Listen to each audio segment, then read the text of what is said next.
Edward itu punya pengalaman yang kaya banget. Dia tentunya sudah sering kali jatuh bangun, tapi yang saya perhatikan dia justru mengambil kegagalan-kegagalan dalam masa lalunya itu sebagai bekal untuk dia bisa mensukseskan Kopi Kenangan. Inilah Endgame. Teman-teman, terima kasih atas kehadirannya di acara Endgame. Hari ini saya ditemenin sama orang yang keren banget, namanya Edward Tirtanata. Beliau adalah founder dari Kopi Kenangan, nama yang sudah sangat dikenal oleh banyak kaum muda di Indonesia, tapi juga yang agak tua juga, dan yang muda sekali juga. Ed, terima kasih banyak atas It's an honor, Pak. kehadiran. It's a real honor for me. Di acara ini saya mau ngobrol mengenai beberapa hal, tapi mungkin yang pertama saya mau coba kupas sedikit mengenai jalan hidupnya Edward selama ini. Dan mungkin sebelum kita mulai, saya juga mau kasih tahu bahwa Anda tuh ternyata teman dekat keponakan-keponakan saya. Iya. Sekolah sama mereka, dan ya do me a favor, jangan panggil saya Om, tapi panggil saya Bro, nama saya, atau Pak, atau Mas, whatever you desire. Siapa kita? Ya, oke. Ini banyak yang nggak tahu gimana jalan hidup Anda selama ini, dan mungkin Anda bisa cerita sedikit mengenai apakah itu pengalaman sekolah, pengalaman pribadi di luar sekolah, titik infleksinya itu gimana sih sampai Anda tuh bisa mikir untuk menciptakan sesuatu brand yang begitu dikenal oleh banyak orang di Indonesia. Kayaknya ini akan bermanfaat untuk banyak orang kalau mereka tahu. Ya. Jadi long story short ya. Jadi pada saat dulu di SMA saya sama ya keponakan-keponakan Bapak itu saya bisa dibilang tuh salah satu yang tanda kutip paling malas lah gitu ya. Jadi waktu itu saya kerjanya main game, sekolah juga ya malas-malasan dan sebagainya. Tapi I think in college itu tuh ada inflection point yang dimana waktu itu tuh pada saat itu tuh saya di call sama waktu kan saya lagi sekolah di Amerika. College di Northeastern. Di Northeastern. Abis itu my mom gave me call bahwa our family itu lagi susah karena I think my dad back then was doing natural resources. Abis itu cuman kan natural resource as you know kan naik turun gitu ya. Nah waktu kita kena turunnya dan fixed cost remains the same. Jadi akhirnya keluarga kita tuh waktu itu lagi cukup susah lah gitu. Nah setelah kita ngelihat bahwa keluarga saya itu lagi susah, maka saya tuh dari situ itu benar-benar turning point tuh. Saya dari tadinya malas-malasan, nggak pernah belajar, saya jadi malahan jadi nggak pernah main. Saya wake up at 6, go to the gym, go to classes, belajar, go to the gym again. Jadi at that point in time for 2 years, basically I went from I think GPA of 2 point something to graduating magna cum laude in double concentration. Wow. Plus I think I lost 15 kg karena everyday ya kalau nge-gym 2 kali sehari plus makan juga dijaga ya otomatis ya you lose a lot of weight lah. Nah dari situ pun jadi everyday itu I'm very driven gitu. I don't play game anymore. Ini tahun berapa ya? Ini tuh tahun 2008 2009 lah kira-kira. Pas lagi ada krisis lagi di Amerika. Lagi ada krisis di Amerika juga gitu. Jadi dan gara-gara krisis Amerika pun kalau nggak salah my family pun juga kena di some investment yang went bust juga gitu. Jadi that was a pretty hard phase in our family's life. Nah setelah itu waktu itu tahun 2010 setelah udah lulus saya langsung kerja bersama my family karena I need to help. Jadi I didn't even look for a job di natural resource gitu. Jadi me and my dad actually mulai batu bara dari scratch berdua. Kita mulai dari scratch dan aku masih ingat banget waktu itu tuh September 2011. That was when I did my first barge. Tongkang pertama kita tuh September 2011. Waktu itu mungkin Newcastle Index masih around 90-ish, I think. Nah, sekarang udah begini. Ya, nah seperti yang Pak Gita bilang, karena udah tanking kembali gitu ya. Jadi itu tuh actually downtime di keluarga kita yang kedua gitu ya. Jadi pas kita mulai Newcastle around 90-ish, lalu abis itu went down to 45 waktu itu kan kayaknya bottomnya. Sekarang masih di atas 50 sih. sama sih di atas Udah jauh di 50. bawah 90-an. Udah jauh-jauh sekali. Jadi waktu kan kita di Kalteng. Jadi apa namanya? Wah, lebih susah juga. Fixed cost kita kan gede banget ya. Jadi mau nggak mau pun kita susah kedua kalinya gitu ya. Dalam artian waktu itu tuh kita tuh waktu sampai jual rumah sama jual kantor juga karena harus bayar utang ke bank gitu. Mau nggak mau kan. Jadi setelah kita membayar hutang bank itu saya pun jadi nyadar I tell to myself, gue kalau mau bisnis lagi, gue nggak mau harga itu yang dictate itu market gitu. Yeah. Karena Warren Buffett kan pernah bilang kan, in a commodity business, you can only sell $1 higher than your dumbest competitor gitu. Jadi makanya dari situ saya ngerasa, I think I wanna enter consumer goods karena itu adalah sesuatu yang memang kita bisa kontrol harganya gitu ya. Jadi I think in 2015 I did Lewis and Carroll. Waktu itu idenya sih sebenarnya cukup simple. Saya ngerasa bahwa kopi kok banyak banget gitu ya, kafe-kafe berjamuran di mana-mana tapi kopi semua. Nah dari situ saya ngerasa ya udah deh gue coba tapi gue masuknya teh gitu. Jadi jadi cukup ironis gitu ya. Waktu saya ngerasa kebanyakan kopi udah deh gue bikin teh gitu. Nah lalu saya bikin teh, harganya seperti kopi 35-40 ribu per cup. Nah dari situ tuh saya juga nyadar ini tuh kayaknya total addressable marketnya kekecilan. Karena kalau misalnya Lewis and Carroll dibawa misalnya ke ya Depok atau misal ke Bekasi itu tuh susah banget. Kemungkinan besar tuh nggak jalan gitu. Maka dari situ I shift strategy gitu. Kan the idea of Lewis and Carroll adalah third home concept, tapi just like Starbucks tapi tea. Whereas kopi kenangan itu adalah coffee tapi affordable karena kita ngelihat bahwa banyak potensi di market coffee tersebut. Kalau misalnya saya minum kopi setiap hari, dulu tuh kan kayak misalnya kebanyakan brand jual di 40 ribu.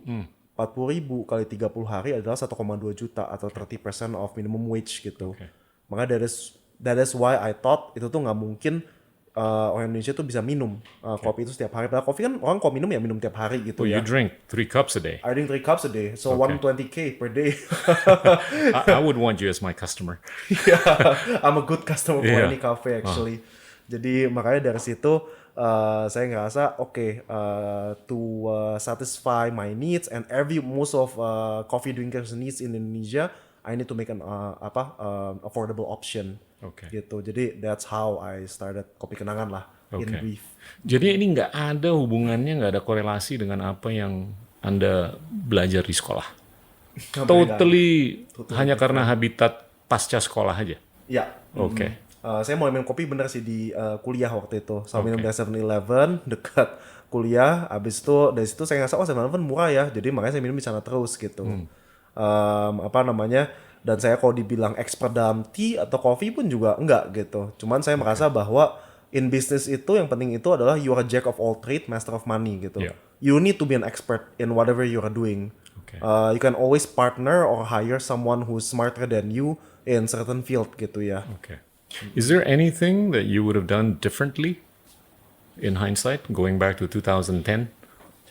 I mean, Anda kan udah sukses banget kan sekarang. Dan ada nggak sih 1 atau 2 hal yang mungkin kalau Anda lakukan itu mungkin bisa lebih keren lagi? Sebenarnya sih kalau dibilang sukses, saya nggak sih saya belum. Karena goal kita tuh masih panjang banget gitu ya. Kalau ada sesuatu that I would have done differently, mungkin enggak karena all the failures that I've done in the past itu semuanya tuh shape me into who I am today. Ya jadi no regret lah ya gitu. Jadi so far I'm pretty happy to where I am. Perjalanan saya masih jauh banget. Jadi ya kita sekarang sih masih I'm still young. 31. Yes, dan Kopi Kenangan belum apa-apa menurut saya. Goal kita itu kan adalah menjadi global brand. Global brand itu katanya punya 20-30,000 store. What is 340 stores gitu? It's still nothing. Jadi makanya perjalanan kita tuh kita selalu bilang di Kopi Kenangan kita tuh belum sukses. Kita tuh harus punya day one mentality gitu. Jadi saya mau ngomong bisnis, tapi kita ngomong pribadi dulu nih. Siap. Ya, nature or nurture? Menurut saya sih nurture ya. Karena kenapa? Kalau misalnya kita ngomong nature, kayak saya dulu pas masih kecil pernah di tes psikologis gitu ya. Katanya, Edward, you should be a lawyer gitu. Lawyer and something else gitu ya. Cuman nggak ada bisnis. Cuman Ya seiring dengan perjalanan saya dari 2010, saya mencoba ini itu, belajar banyak juga, makanya dari pelajaran-pelajaran tersebutlah saya bisa membangun kopi kenangan gitu. Oke. Bagaimana cara berbisnis, bagaimana caranya mendapatkan customer, gimana caranya memastikan bahwa customer suka produk kita. Itu semua tuh saya dapatkan dari pengalaman dan juga membaca atau menonton beberapa dokumenter lah ya, Oke. yang dimana bisa memberikan inspirasi untuk saya membuat kopi kenangan. Gitu. Siapa yang memberikan Anda inspirasi? Saya sih banyak banget sih yang memberikan inspirasi, cuman yang paling memberikan inspirasi itu adalah Jeff Bezos sih, Keren. by far gitu. Keren. Day one mentality. Day one mentality, yes.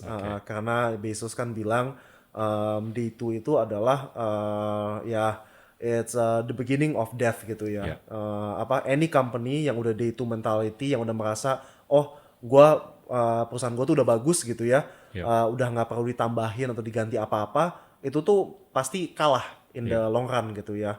Makanya kita percaya banget bahwa di sini tuh kita harus tahu day one. Yeah. If we don't disrupt our stuff, our competitor will. Ya, Gitu. ya. Ada yang bilang bahwa dia tuh kombinasi antara orang yang jago banget mengalokasikan financial capital dibanding orang yang jago banget mengalokasikan human capital. Kalau di financial capital itu mungkin sosok seperti Warren Buffett, ya kan? Kalau di human capital itu Zuckerberg. Dan kalau yang di tengahnya itu mungkin Jeff Bezos kan. Ya. Dia bisa mengkombinasikan efisiensi pengalokasian financial capital dibanding human capital. Ya. Is that in your thinking? Yes, it is definitely Okay. in my thinking. Apa namanya?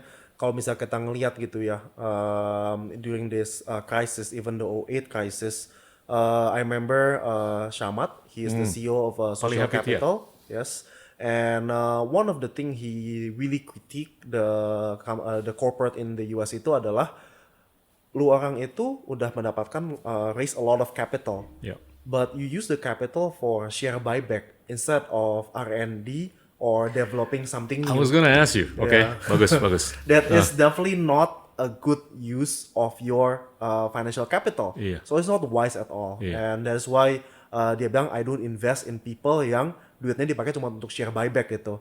Karena ya temporarily of course your share price will go up. It's Yeah. bound to happen. It's just math, right? Yeah. Tapi kalau misalnya kita ngeliatin kayak Bezos gitu ya, his money is used to make new project. Betul. Starting from a bookstore, tahu jadi e-commerce yang ada semuanya, sampai ada server, logistik, he has his own plane. Betul. Because he used all his financial capital properly gitu.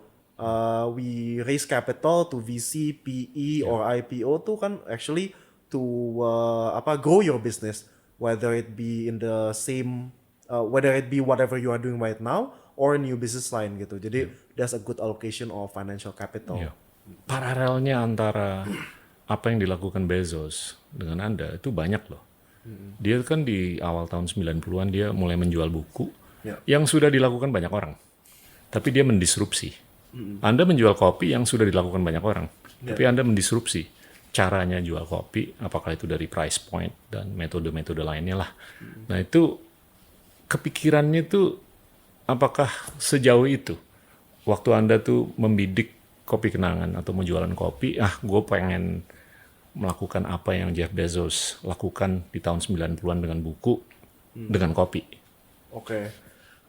Did it go that far? Or it was just like an accident? Mungkin ada sedikit similarity. Oke. Cuman I didn't really reflect on Bezos when he started selling books. Cuman I like his disruptive mentality. Siap. Gitu. And that's exactly what I did for Kopi Kenangan juga. Jadi waktu itu pada saat kita bikin Kopi Kenangan, kita ngelihat tuh seperti ini gitu ya. This is what a typical cafe owner is thinking back then. Mereka ngerasa, gue udah beli mesin La Marzocco or Victor Arduino, very expensive, karena udah mahal, gue harus charge kopi gue mahal. Tapi kan sebenarnya makanya kita ngelihat kenapa semua kopi itu mahal, jualnya 40.000, 35.000, karena kata nggak akan balik kalau misalnya gue jualnya kemurahan gitu. Nah kalau yang murah jualnya tuh pakai manual brew, yang dimana capex-nya mungkin cuma 3 juta beli Tokopedia udah bisa bikin cafe gitu ya. Sementara kan sebenarnya if you think about it from the financial accounting point of view, pembelian mesin kopi itu capex gitu. Iya. Dan capex itu nggak efek ke EBITDA. Jadi it's okay to buy a legitimate coffee machine and charge cheap karena you play volume. In any business you have to pick either one of the two, right? You wanna have a high margin low volume or high volume thinner margin gitu. Yeah. And waktu itu Kopi Kenangan kita ngelihat seperti itu, plus kita ngerasa bahwa kebanyakan orang itu ngerasa kalau kopi murah susunya juga harus murah. Kalau kita nggak, kita justru beli susu yang sama seperti kompetitor kita yang jual kopi mungkin 50.000 gitu. Dan kita sengaja display di POS kita. Kita pakai susu mahal loh meskipun kita murah gitu. I want to talk about business with you, tapi temptation-nya nih gede banget. Tapi saya mau balik lagi ke pribadi, ya kan? Ini kan Anda tuh melalui beberapa fase yang kental dengan anggaplah kegagalan, ya kan? Nah, in hindsight, kalau anggaplah di tahun 2008, 9, 10, itu nggak ada kegagalan seperti yang dialami dulu. Ada nggak sih Kopi Kenangan? Nggak akan ada sih. Nggak akan ada. I wouldn't be persistent enough to keep on looking for new things to do. Gitu. Karena in between coal and other things itu I did so many stuff as well. Waktu itu tuh saya sampai pernah beli baju Tanah Abang, jual lagi retail. Saya pernah jadi consulting juga actually. I used to do that. Terus? Jadi karena I wanna find new business gitu. Sesuatu yang bisa jadi gede. And many of my businesses actually I throw away. Karena kenapa? If I don't think this is gonna be big, I don't wanna do it gitu. Makanya kan I think Bezos also say in anything you do, you have to start small, think big, and fail fast gitu. And that's exactly what I did throughout my 9-10 years journey. Tapi ini agak-agak bahaya nih nadanya. Seakan-akan kita mau memberikan advokasi ke anak-anak muda, lu mendingan gagal dulu deh. Ya kan? Kalau lu mau sukses, atau kalau lu mau sukses gede banget, lu harus gagal banget. Is that the tone, atau mungkin ada cara lain untuk memberikan advice atau advokasi yang lebih bijaksana? Tadi kan mungkin seperti yang Jeff Bezos bilang, start small gitu ya. Jadi jangan sampai kita tuh juga kalah gede gitu. Soalnya many people mungkin jadi nggak bisa recover from it kan. Especially if you have family and everything, ada tanggungan gitu ya. Mungkin kan susah. Jadi makanya always try to start small gitu. Actually many things in life, many startup in the world, if you think about Amazon, if you think about WhatsApp itu when they got acquired by Facebook only have 20 engineers gitu. They start small but they think big gitu. Jadi the key message is not lu harus gagal gede-gedean dulu, enggak. Cuman start small, siap untuk rugi, tapi kalaupun rugi kecil dan harus cepat. Karena time when you're young is more valuable than money in my opinion. Gitu. I'll be very generous. Saya nggak akan nanya terlalu banyak lagi mengenai pribadi. Mungkin satu lagi aja. Siap. You just got engaged. Tell me, how did you find her? Terus kenalan di mana? Terus apakah itu mengkomplit gambaran untuk Anda tuh bisa lebih stabil, sukses dan segalanya? Jadi I think namanya Jennifer. Saya ketemu Jennifer tuh mungkin pas 3-4 tahun yang lalu lah gitu ya. Dia tuh my sister. Bukan di Kopi Kenangan kan? Bukan.